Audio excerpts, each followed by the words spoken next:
Hey everyone, how's it going? I just want to share a word with you this morning that I hope can be a little encouraging for you, but also maybe a little bit challenging. Maybe something that might push us to take a step a little bit deeper into our relationship with Jesus. So I want to focus in on Isaiah this morning. Isaiah was an Old Testament prophet. He wrote this really long book of the Bible. It's got 60 something chapters in it where he's just bringing the word of God to the people. And it's really cool. There's a lot of great stuff in there, but I want to focus in on the beginning of his story.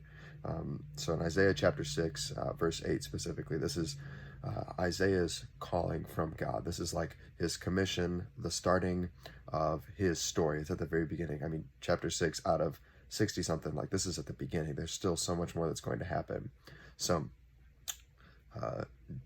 God's commissioning this task that needs to be done. And God says, well, it says this in verse 8, "Then I heard the voice of the Lord saying, whom shall I send, and who will go for us?" God's asking, who's going to go? Who am I going to send? I've got this thing that needs to be done. Who's going to do it? And Isaiah's response, and I think the response that, we need to have when God's trying to push us in a direction is this. "And I said, here I am, send me." Here I am, send me. That's the message, and that's the response. We're going to have things in our life that God's trying to push us into doing, and it might be uncomfortable, it might be difficult, it might be challenging. We might feel like we're not equipped to do it, but our response, much like Isaiah's, needs to be, "God, here I am, send me."